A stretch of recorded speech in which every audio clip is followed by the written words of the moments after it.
આજ આનંદની હેલી રે બેની મારે, આજ આનંદની હેલી રે. વાલા વૈષ્ણવો, જય શ્રી કૃષ્ણ. આપ સર્વે વૈષ્ણવોને શ્રી ગોકુલનાથજીના પ્રાકટ્ય ઉત્સવની અગ્રિમ મંગલ વધાય. જય શ્રી કૃષ્ણ.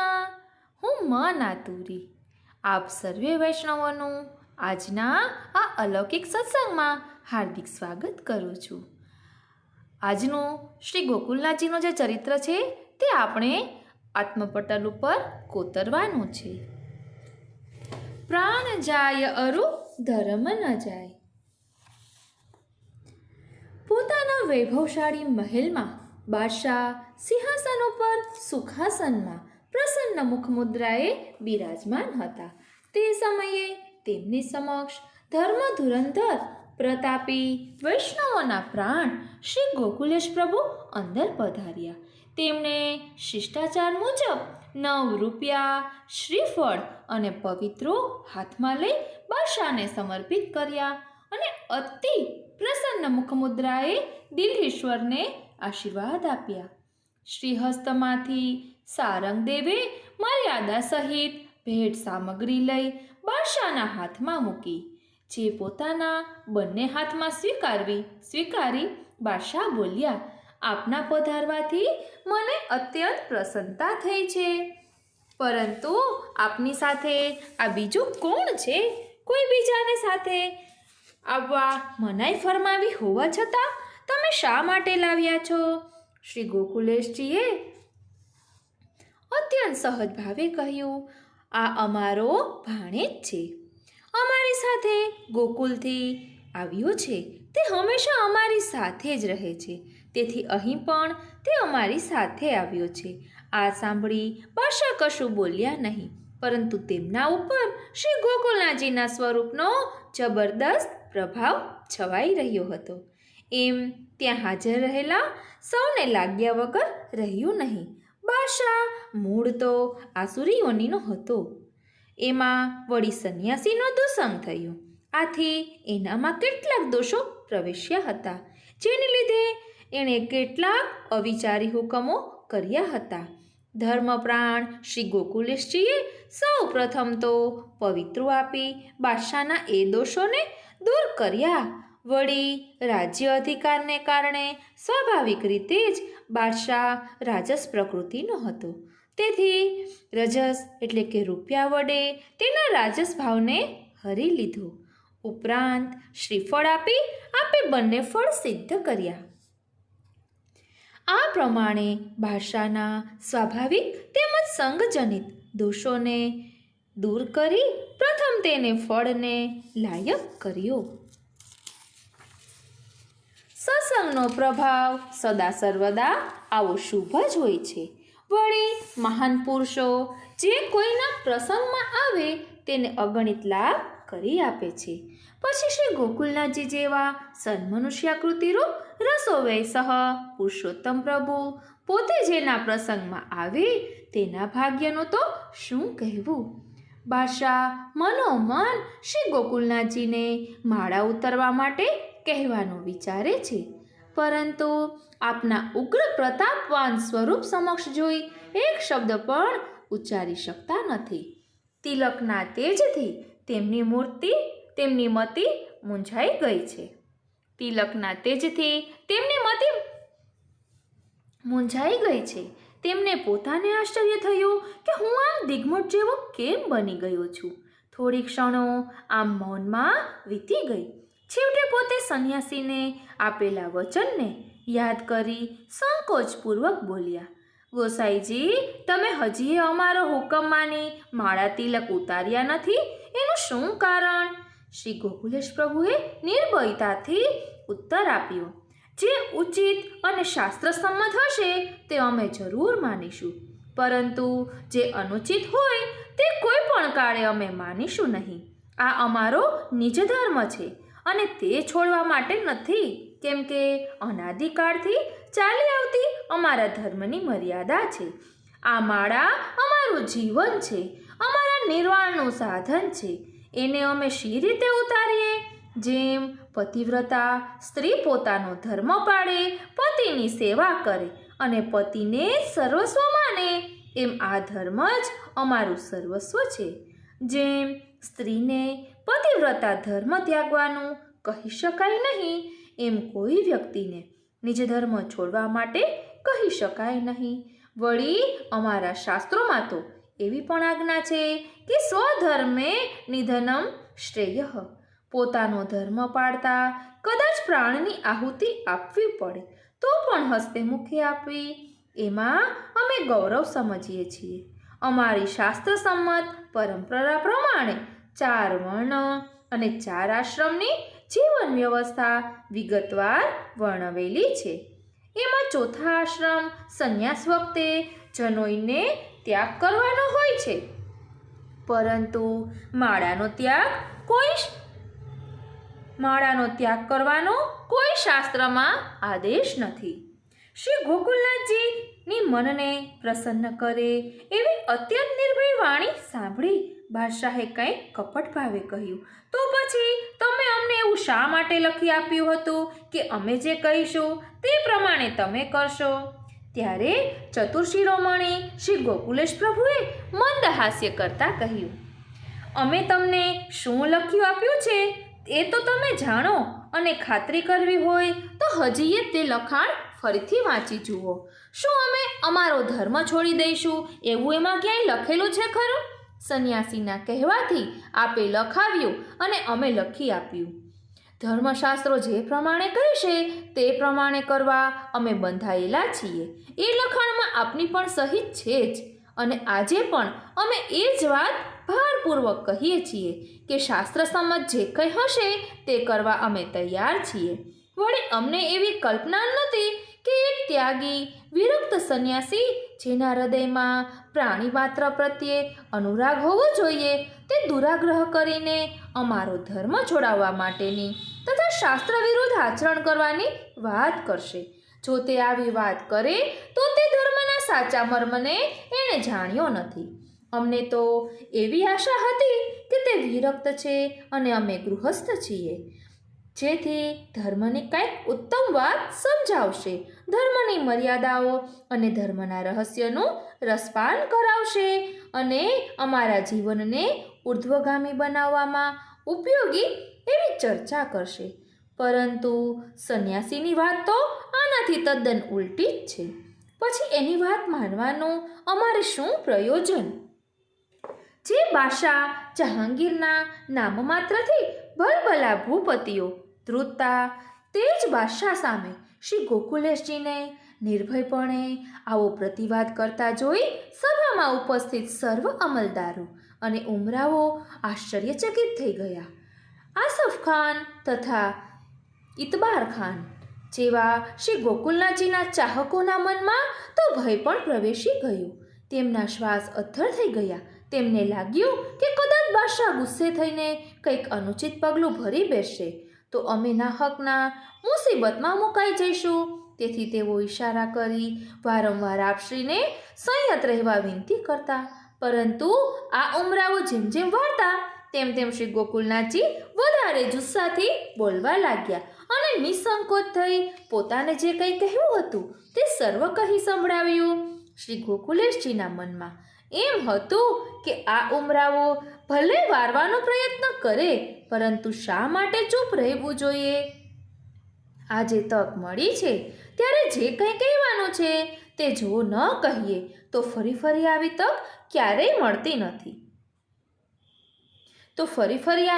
ક્યારે મળવાની છે? શ્રી ગોકુલનાથજીએ પોતાના ધર્મના રક્ષણ અર્થે પોતે કેવા આગ્રહી ને અડગ છે તે વિશે બાદશાહને કહી સંભળાવ્યું. આમ પ્રગટ રીતે સાફ વાત કરીને બાદશાહના આ અંતિમ અને ભયસૂચક વાક્ય સાંભળી સહુ લોકો એકદમ ગભરાઈ ગયા. એમને લાગ્યું કે હમણાં બાદશાહ કોઈક આકરી સજા કરશે. છતાં શ્રી ગોકુલનાથજી શો જવાબ આપે છે તેના ઉપર સઘળો આધાર હતો. તેથી સહુ આતુરતાપૂર્વક આપશ્રીના વચનની રાહ જોવા લાગ્યા.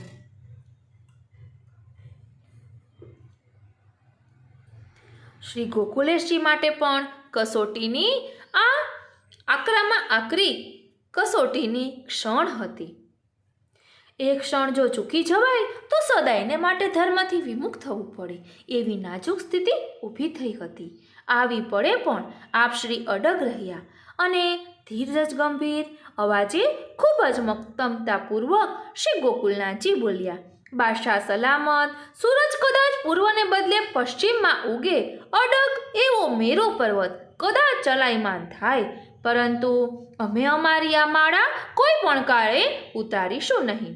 ફરી એકવાર, બાદશાહ સલામત, સૂરજ કદાચ પૂર્વને બદલે પશ્ચિમમાં ઉગે, અડગ એવો મેરુ પર્વત કદાચ ચલાયમાન થાય, પરંતુ અમે અમારી આ માળા કોઈ પણ કાળે ઉતારીશું નહીં.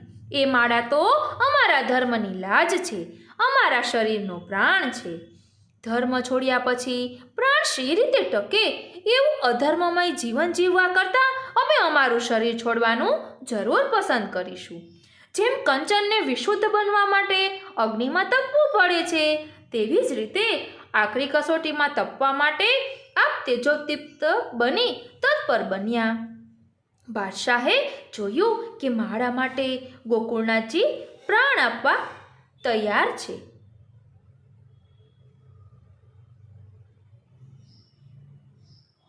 આ પ્રાણ આપવા તૈયાર છે અને જો તેમને કશી પણ આચાવશે તો તેમની પાછળ હજારોની સંખ્યામાં તેમના સેવકો પોતાના પ્રાણ કુરબાન કરશે.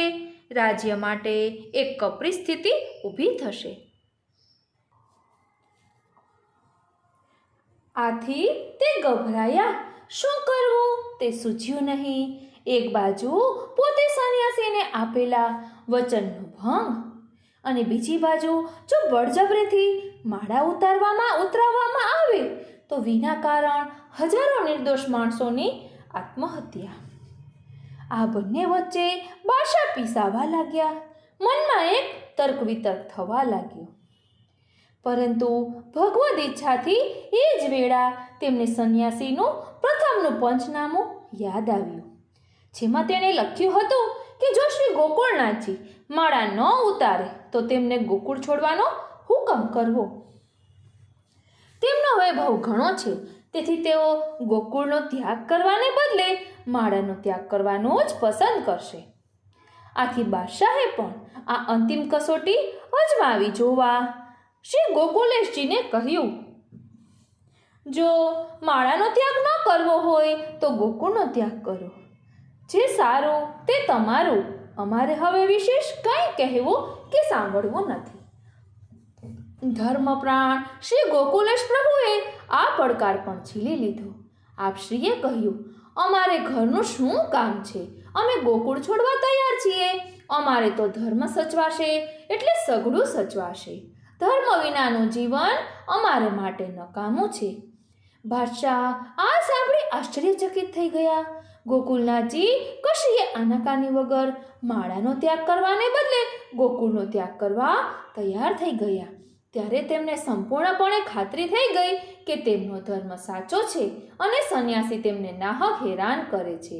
બાદશાહના મનમાં સંન્યાસી માટે નફરત જાગી. છતાં સહજ લાગણીને કારણે તેમણે શ્રી ગોકુલનાથજીને પૂછ્યું, ગોકુળ છોડીને ક્યાં જશો? અમે અમારે દેશ જઈશું. એટલી જ સ્વાભાવિકતાથી શ્રી ગોકુલેશ પ્રભુએ જવાબ આપ્યો, ના, દક્ષિણ દેશ તો ઘણો દૂર છે, એટલે બધે દૂર જવાની કશી જરૂર નથી. તો આપ જ્યાં આજ્ઞા કરો ત્યાં જવા અમે તૈયાર છીએ. તો જગન્નાથ જઈને રહો. ભલે, અમે જગન્નાથ જઈશું. ચાહો તો વારાણસીમાં રહો. ભલે, વારાણસી પણ અમારે માટે તો સરખું જ છે, ત્યાં જઈશું. તો લખી આપો. તમારે જ્યાં રહેવાની ઈચ્છા હોય તે પણ સાથે લખી દો. ઊભા તો લખવાનું ફાવશે નહીં, તો શાંતિથી બેસીને લખો. બાદશાહે ખડીઓ, કલમ, દીવી તથા બેસવાનું આસન વગેરે તત્કાળ મંગાવવા હુકમ કર્યો. એ સર્વ સામગ્રી આવતા શ્રી ગોકુલેશજીએ ત્યાં બિરાજી લખાણ કરવા માંડ્યું. આરંભમાં પોતાનું નામ લખી નીચે બાદશાહનું નામ લખ્યું. ત્યારે કલમદાન ધરનારે કહ્યું, મહારાજ, બાદશાહનું નામ પ્રથમ લખવું જોઈએ. આથી તે લખાણ રદ કરી બીજી વખત લખવાનું આરંભ્યું. બીજી વખત પણ એ જ ભૂલનું પુનરાવર્તન થયું. આથી ત્રીજી વખત લેખ લખવાની જરૂર પડી. શ્રી ગોકુલનાથજીને હંમેશા પોતાનું નામ પ્રથમ લખવાની જે ટેવ હતી તેને લીધે જ આમ બનવા પામ્યું. આખરે આપશ્રીએ લખાણ કર્યું. શાસ્ત્ર સંમત અને વેદ વિદિત એવા જે ધર્મનું અમે પાલન કરીએ છીએ તે ધર્મ સહિત અમે રાજી ખુશીથી વારાણસી જઈને રહીશું. કલમદાને સદર લેખ બાદશાહ સામે ધર્યો ત્યારે આશ્ચર્ય સહિત બાદશાહ બે વાર બોલી ઉઠ્યા, શું તમે લખી દીધું? શું તમે લખી દીધું?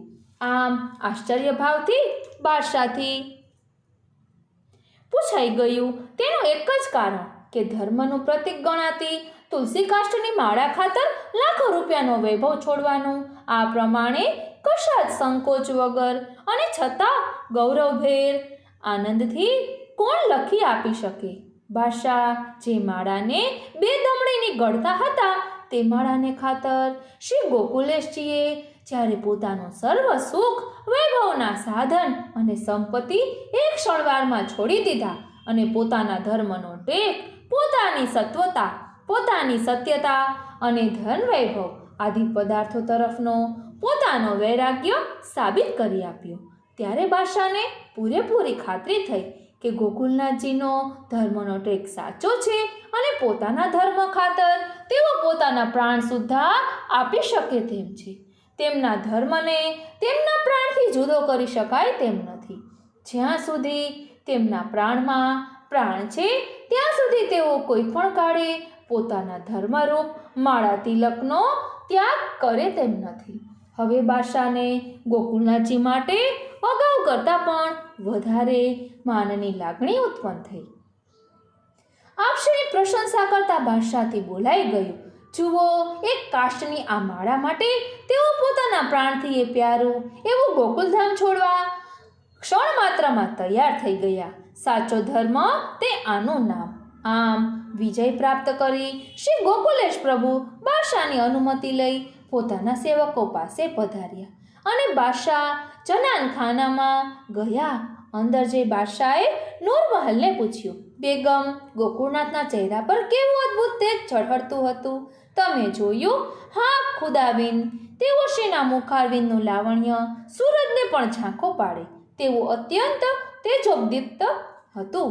મેં ચકમાંથી તે પ્રત્યક્ષ નિહાળ્યું છે અને એ એમના સાચા ઈમાનનો જ પ્રતાપ છે. શ્રી ગોકુલેશ પ્રભુ ધર્મજય કરી જ્યારે બહાર પધાર્યા ત્યારે દ્વાર આગળ વૈષ્ણવોની ભારે ભીડ જામી હતી. બાદશાહ સાથે આપશ્રીની ગોષ્ઠીનું શું પરિણામ આવે છે તે જાણવા માટે બધા સૌ અધીરા થઈ રહ્યા હતા. તેમના ચહેરા ઉપર જાત જાતના પ્રશ્નો ડોકાઈ રહ્યા હતા. તે સહુને આશ્વાસન આપતા શ્રી ગોકુલેશજીએ આનંદપૂર્વક મન મરકતા આજ્ઞા કરી, ભલી ભઈ ચિંતા મતી કરો. ભલી ભઈ ચિંતા મતી કરો. પોતાના પ્રાણેશને અને પોતાનો ધર્મ સચવાઈ રહ્યો છે અને શ્રી ગોકુલેશ પ્રભુનો વિજય થયો છે એ સમાચાર જાણી સહુ આનંદમાં આવી ગયા અને આપશ્રીના જય જયકારથી ગગનને ભરી દીધું. દ્વાર આગળ જ્યારે ગોકુલેશજી પધાર્યા ત્યારે છડીદાર વગેરે લોકોએ પણ આપશ્રીને દુઆ આપી, બક્ષિસ માગી તે સહુના મનનું સમાધાન કરી શ્રી ગોકુલેશ પ્રભુએ અશ્વારૂઢ થઈ ચાલવા માંડ્યું. વૈષ્ણવો પણ આનંદમાં આવી જઈ આપની પાછળ જય જયકારનો નાદ ગજાવતા આખા શહેરમાં ઘૂમી વળ્યા. બહાર જોરશોરથી જયનાદ થતો સાંભળી બાદશાહે પૂછ્યું, બહાર શું ચાલી રહ્યું છે? આ ઉલ્લાસના અવાજો ક્યાંથી સંભળાય છે? ત્યારે હાજરખાન બહાર જોવા માટે ધસી ગયો. તેણે જોયું તો વૈષ્ણવોનો વિરાટ સમુદાય જયઘોષ કરતો હતો. અસફખાન પણ હાજરખાન પાસે ધસી આવ્યા. એમને ભય હતો કે કદાચ આ જયઘોષના કારણે બાદશાહ કંઈક ઉપાધિ ન કરે તો સારું. આ સાંભળી બાદશાહ મૌન રહ્યા, પરંતુ સત્ય ધર્મના મહિમાને મનોમન વખાણી રહ્યા. આસફ ખાને સમય પારકી બાદશાહને શાંત પાડ્યા. જ્યારે શ્રી ગોકુલનાથજી પણ આનંદ કરતા કરતા વૈષ્ણવો સાથે પોતાના મુકામ પર પધાર્યા. આસફ ખાને ત્યાં આવીને બાદશાહ સાથે પોતાને જે વાત થઈ હતી તે કહી સંભળાવી. ધ્યાનદાસ અને બીજા અંતરંગ વૈષ્ણવોએ ઉત્કંઠાપૂર્વક આસફ ખાનને પૂછ્યું, અમને વિગતો જણાવો ને, બાદશાહ સલામત સાથે અમારા સ્વામીને શી વાતો થઈ? આસફ ખાને સઘળી વાત સંક્ષેપમાં કહી સંભળાવી. પછી ગોકુળ ત્યાગની વાત કહી અને ગોકુળને બદલે જગન્નાથજી અથવા વારાણસી જ્યાં ઈચ્છા હોય ત્યાં જઈ વસવા ખુશી દર્શાવી. એટલે શ્રી ગોકુલનાથજીએ વારાણસી જઈને રહેવાનું સ્વીકાર્યું. વારાણસી તો ઘણું દૂર છે, ત્યાં શી રીતે જઈશું? આ વાતચીત અધવચ્ચેથી અટકાવી શ્રી ગોકુલનાથજીએ ધ્યાનદાસને ટોકીને આજ્ઞા કરી, ધ્યાનદાસ, આ કંઈ ચર્ચાનો વિષય છે? અરે, ધર્મ હશે તો જ પ્રાણ ટકશે. પછી કાશી શું કે મથુરા શું, વૃંદાવન શું કે ગોકુળ શું, અમારે મન તો બધું સરખું છે. પ્રભુ જે મુઠ્ઠી છોલા આપશે તે સૌને વેચીને વર્ષે તે લઈશું, એમાં ચિંતા કરવાની શી જરૂર? ધ્યાનદાસે વિનંતી કરી, પ્રભુ જો આ ભાગના આપો તો હું ફરીથી બાદશાહ પાસે જાઉં અને વારાણસીને બદલે કોઈ નજીકના સ્થાનમાં રહેવાની પરવાનગી લઈ આવું. આમ કહી તેણે પોતાનો સ્નેહ અને વાત્સલ્ય ધર્મ બજાવ્યો. ત્યારે મહાત્મ્ય ભાવે હરિદાસે કહ્યું, અરે ભાઈ, પ્રભુ વારાણસી પધારે તો શું થઈ ગયું? ગોકુળ ત્યાંથી ક્યાં દૂર છે? અને આપ જ્યાં નિવાસ કરો ત્યાં સદા ગોકુળ બની રહે, એ જ આપશ્રીનો મહિમા છે. શ્રી ગોકુલેશજીના મુકામ પર જ્યારે આ ચર્ચા ચાલતી હતી ત્યારે બાદશાહને ત્યાં પણ આ જ ચર્ચા ચાલતી હતી. જનાનખાનામાં ગયા પછી ભગવદ ઈચ્છાથી બાદશાહના મનમાં એકાએક ભાવ જાગ્યો કે મેં ગોકુલનાથજીને વારાણસી જેટલે દૂર જવાનું કહ્યું તે બરાબર નથી થયું. એમના મનમાં ગડમથલ ચાલે કે વારાણસી જવાનું કહ્યું કોણે? આ શંકાનું સમાધાન જ્યારે ન થયું ત્યારે તેઓ જનાનખાનામાંથી એકદમ બહાર ધસી આવ્યા. બહાર બલભદ્ર અને ગોવિંદાસ ઊભા હતા. તેમને બાદશાહે એકદમ પૂછ્યું, ગોસાઈજીએ શું કહ્યું અને મેં શું કહ્યું એ તમને બરાબર યાદ છે? ખુદાવિંદ, આપે એમને ગોકુળ છોડી દેવા અને જગન્નાથજી અથવા વારાણસી જઈને વસવા ફરમાવ્યું હતું, એવું અમને સ્મરણ છે. ગોવિંદાસે જવાબ આપ્યો, વારાણસીનું નામ કોણે દીધેલું? બલભદ્રે હાથ જોડી વિનમ્ર ભાવે કહ્યું, જહાંપનાહ, વારાણસીનું નામ તો આપે જ દીધું હતું. ગોકુલનાથજીએ તો આપે જે ફરમાવ્યું તેનો માત્ર સ્વીકાર જ કર્યો હતો. અરે રે, આ મારી જ ભૂલ થઈ. મેં એમને વારાણસી એટલે દૂર જવાનું કહ્યું. આમ વિચારી તેઓ પશ્ચાતાપ કરવા લાગ્યા. પછી ગોવિંદાસ તરફ ફરી બાદશાહે પૂછ્યું, ગોવિંદાસ, ગોસાઈ ગોકુલનાથજી આના કારણે અમારા ઉપર ગુસ્સે તો નહીં થાય ને? એ તો અમને શી ખબર પડે જહાંપનાહ? આ ગોકુલનાથજી તો સાચે સાચ ધર્મ પુરુષ છે. કહેતાની સાથે જ ગોકુળ છોડવા તૈયાર થઈ ગયા. એટલું જ નહીં, લખી આપવાનું કહ્યું તો પ્રસન્નતાપૂર્વક તરત લખી પણ આપ્યું. ધન્ય છે એમની ધર્મ ભાવનાને. પણ આ વાત બાબાજી જાણશે ત્યારે તે માનશે ખરા? જહાંપનાહ, જે સાચું છે તે સદાકાળ સાચું જ રહે છે. આપની વાત બાબાજી કેમ ન માને? આપ તો દેશાધિપતિ છો. આ જૂઠા અને પ્રપંચી સંન્યાસીને બિનજરૂરી મહત્વ આપવાની કોઈ જરૂર નથી. મહાકાળ જેવા યવન બાદશાહ જહાંગીરના નામથી જ્યારે ભલા રાજાઓ પણ થરથર કાપતા હતા ત્યારે શ્રી ગોકુલનાથજીએ ખુદ બાદશાહની સન્મુખ જ ધરાર એમના આ વચનનો વિરોધ કર્યો અને પોતાની વાતને વળગી રહ્યા. છતાં બાદશાહને મનમાં પશ્ચાતાપ થવા લાગ્યો કે ગોકુલનાથજીને ગોકુળ છોડી વારાણસી જવા ફરમાવ્યું, તેથી તેમને ખોટું તો નહીં લાગ્યું હોય. આમાં પ્રભુનો પ્રકટ પ્રતાપ અને પ્રભુની કૃપા નહીં તો બીજું શું હોઈ શકે? સર્વસમર્થ પ્રભુ માટે અશક્ય પણ શું છે? શ્રી ગોકુલનાથજીએ મુકામ પર એકત્ર વૈષ્ણવોને શાંત પાડી પોતપોતાને ઘેર જવા આજ્ઞા કરી. પછી સ્પર્શ દોષનું નિવારણ કરવા સ્નાન સંધ્યાથી પરવારી ભોજન લીધું અને રાત્રે ત્યાં જ વિશ્રામ કર્યો. બીજે દિવસે બાદશાહ મૃગયા ખેલવા ગયા. શ્રી ગોકુલેશજી પણ વિદાયગીરી લેવા આસફ ખાન પાસે પધાર્યા. આસફ ખાન આપને પધારેલા જોઈ શરમનો માર્યો નીચું જોઈ ગયો. તેણે કહ્યું, મહારાજ ક્ષમા કરજો, અમારા હોવા છતાં આપને શ્રી ગોકુળનો ત્યાગ કરવાની સ્થિતિ આવી અને અમે કશું કરી શક્યા નહીં. આસફ ખાન, આ શું બોલો છો? એમાં તમારો સહેજ પણ દોષ નથી. અમારો ધર્મ સચવાયો છે એ શું ઓછું છે? ગોકુળ છોડવું પડે તો એનો અમને કોઈ રંજ નથી. અમારો તો વિજય જ થયો છે. પરંતુ એક વાતનો હજી અમને વસવસો છે. અમે તો વારાણસી જઈને રહીશું, પરંતુ સંન્યાસી અમારો કેળો નહીં મૂકે. એ પણ અમારી પાછળ પાછળ વારાણસી અને ત્યાં ફરી પાછી ઉપાધિ ઊભી કરશે. તો પછી આપ સોરમજી જઈને રહો, કેમ કે બાદશાહે તો ગોકુળ સિવાય જ્યાં પણ આપની ઈચ્છા હોય ત્યાં રહેવા માટે પ્રસન્નતા દર્શાવેલી જ છે. આસફ ખાને વિનંતી કરી, પણ અમે વારાણસી જઈને રહેવાનો લેખ કરી આપ્યો છે અને એમાં ફેરફાર ન થાય ત્યાં સુધી સોરમજી રહેવાનું ઉચિત નથી. મહારાજ, બાદશાહ તો શિકારે ગયા છે, ખબર નહીં ક્યારે પાછા આવશે. આપ આપના સેવકને અહીં મૂકતા જાઓ. બાદશાહને કહી હું સોરમજી નિવાસ માટે લેખ તૈયાર કરીને મોકલાવી આપીશ. આસફ ખાનની આ વાત શ્રી ગોકુલેશજીને ઉચિત લાગી.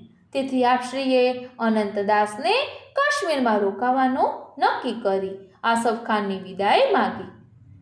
આસફ ખાને બે હાથ જોડી મસ્તક નમાવી આપશ્રીની કૃપા યાચતા વિનંતી કરી, શ્રી કૃષ્ણ આપની સદા સહાય કરો. શ્રી ગોકુલેશજીએ પણ આપને આશીષ આપી અને પ્રસન્નતાપૂર્વક મુકામ પર પાછા પધાર્યા. શ્રી ગોકુલેશજી આસોવદ ત્રીજના દિવસે ગોકુળ તરફ પાછા પધારવાનો વિચાર કરતા હતા. તેવામાં જ વડોદરાના પરમાનંદ જોશીજી, જે ઔદિત્ય બ્રાહ્મણ હતા અને ખાનજાદાની જન્મોત્રી કરવા બાદશાહે તેડાવ્યા હતા, એ ત્યાં પહોંચી આવ્યા. તેમણે સમાચાર જાણી શ્રી ગોકુલેશજીને વિનંતી કરી, આપ આટલે સુધી આવ્યા છો તો હવે હું આપને જે મુહૂર્ત આપું તે દિવસે અહીંથી વિજય કરો. જોશીજી અહીં ઝટ પહોંચવા અને ગોકુળથી અમૃત ઘટિકા જોઈ નીકળ્યા હતા અને હવે અહીંથી પણ એ જ પ્રમાણે અમૃત ઘટિકા જોઈ પ્રસ્થાન કરવાનો વિચાર છે, કારણ કે અમારે શક્ય હોય એટલા જલ્દી ગોકુળ પાછા પહોંચવું છે. મહારાજ, જો અનિવાર્ય ન હોય તો થોડાક સમય માટે આપ આગ્રહ જતો કરો અને ગ્રહ નક્ષત્ર આદિનો વિચાર કરી હું જે મુહૂર્ત આપું તે પ્રમાણે અહીંથી પ્રસ્થાન કરો તો વધારે ઉચિત થશે. શ્રી ગોકુલેશ પ્રભુએ જોશીજીનું વચન માન્ય રાખ્યું. પંચાંગ જોઈ જોશીજીએ આસોવદ દશમના દિવસે પ્રથમ પ્રહરમાં કાશ્મીરથી વિજય કરવાનું મુહૂર્ત કાઢી આપ્યું. શ્રી ગોકુલેશજીને આના કારણે વધુ 7 દિવસ કાશ્મીરમાં રોકાવાનું થયું. તેથી ત્યાંના વૈષ્ણવો ઘણો આનંદ પામ્યા. ઉપરાઉપરી પધરામણીઓ ચાલવા માંડી અને ઘણા લોકોએ સેવા તથા દર્શનાદિનો લાભ લીધો. નૂરમહલનો દિવાન દુર્ગાદાસ કાયસ્થ પણ દરરોજ રાત્રે આપશ્રીના દર્શન કરવા મુકામે આવતો. એક દિવસ આપશ્રીની સેવામાં ઘણા બધા વૈષ્ણવોને જોઈને